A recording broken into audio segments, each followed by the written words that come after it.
Black Ops 1 was peak. World at War? Please. Black Ops 2? No chance. Well, what about the greatest Call of Duty ever, Modern Warfare 2 2022?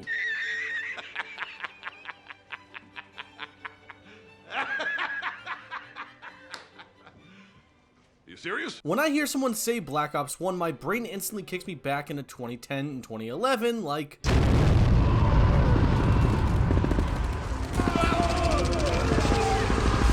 Oh, not cool, gang.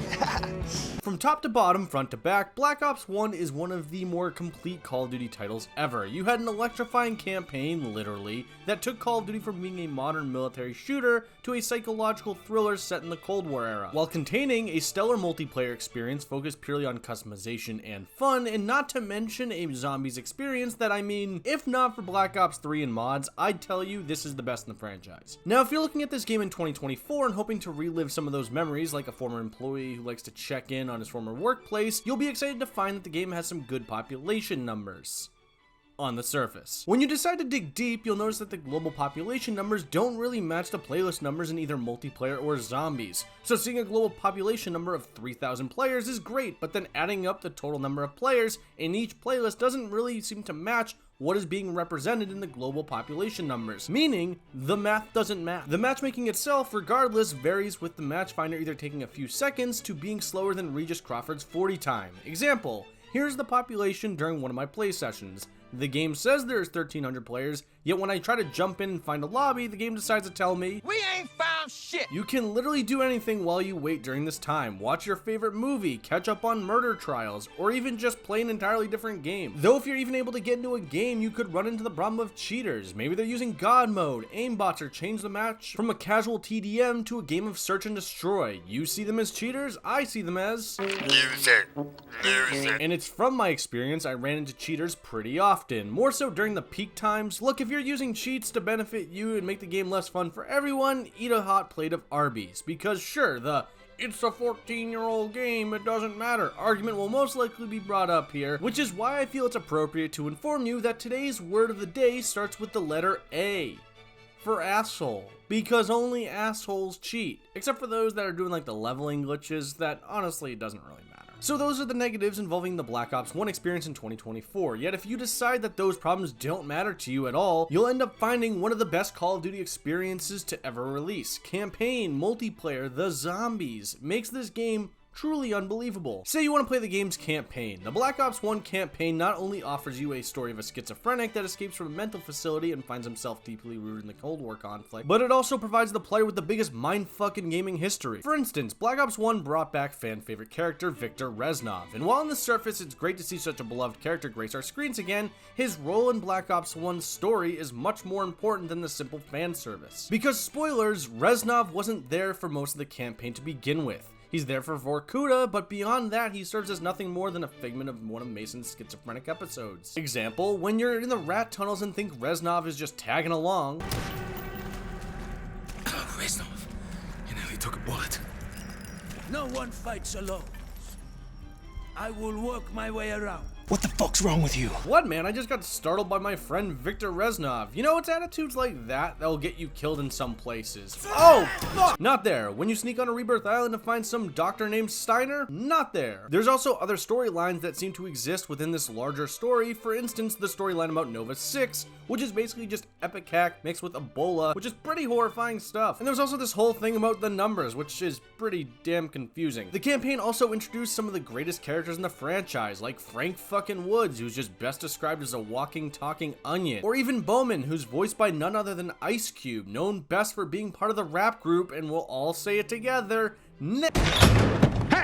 Yet maybe the campaign is too much for your smooth brain and you want to play something less mentally taxing. So let's say you try the Zombies mode, a round-based mode where you and 3 other players fight off waves and waves of zombies. You had some of the best maps in the entire franchise, for instance, Kino Der Toten, which had players running around an abandoned theater with a pack-a-punch being located in a projector room. But while in the room, you were timed, and nothing, and I mean nothing, felt like a bigger betrayal than your partners ditching you in the stage area for the pack-a-punch and leaving you to fight the zombie horde alone. You guys have fun.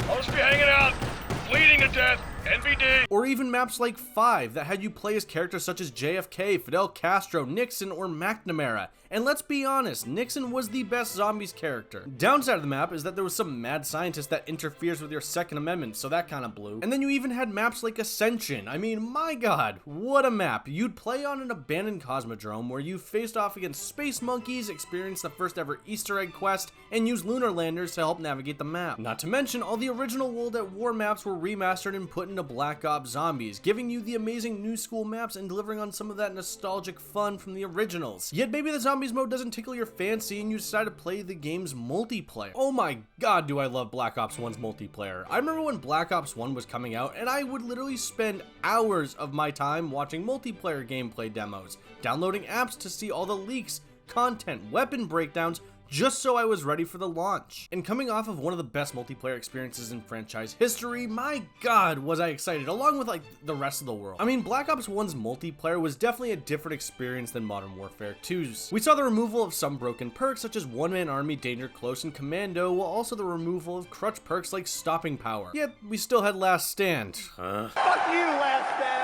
We had the perk system stay about the same, with there being a traditional 3-perk system and an expanded pro perk system, similar to what we saw in Modern Warfare 2. Like in Modern Warfare 2, in order to unlock a pro perk, you would need to complete a challenge, example for Sleight of Hand, getting 120 kills while using Sleight of Hand. Do that and you get the pro perk, whereas Black Ops 1, you had not only one challenge, but you had 3 challenges to complete in order to unlock pro perks, which for some were actually pretty challenging. I know. Challenges being challenging, crazy. Perks also contributed to the look of the character. So say you were a tool that loved to use the broken perk Ghost, then your character would wear a giant ghillie suit, which for the time was character customization that we had never seen in a Call of Duty at the time. Speaking of customization, this game was the introduction of the Emblem Editor, a system that allowed players to completely customize their player emblem however they wanted. Handicap signs, Darth Nihilus, or even the Ghostbusters emblem. People literally dedicated YouTube channels to just making tutorials on how to make these emblems.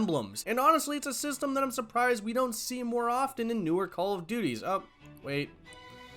Never mind, I get why we don't have nice things anymore. Except for the maps, which I must say have aged like a fine wine. We saw the introduction of maps like Nuketown, which has basically turned every advertisement for future Call of Duty titles into, but we have Nuketown. Each Black Ops map plays pretty smoothly, with very few really being considered bad. Even the DLC maps were entertaining, including things like monorails that control the map, zip lines, or kill zones in the center of the map. Weapons didn't feel like they hit as hard without the perk Stopping Power, but the game felt more balanced outside of the typical Galil and FAMAS players. But perks and weapons weren't just obtainable through the leveling system. You needed to use COD points. COD points were the game's in-game currency by playing matches or completing contracts that would allow you to earn COD points to unlock weapons, perks, pro perks, equipments, customizations. You could also gamble them away through the wager matches, which currently has like 2 players in it. But I honestly can't think of what kind of people would ever promote gambling to children, am I right? But seriously, please unblock me. I'm not sure what I did to you, but it was probably just a joke. Or not. Anyways, that's Black Ops 1, a game that is truly one of the best in the entire franchise, and even though it kind of may suck to see that the game has been riddled with cheaters and some server issues that may prevent you from even experiencing the entire game, I must say, I'd 1000% take a game like this over a game like this any day. Bye.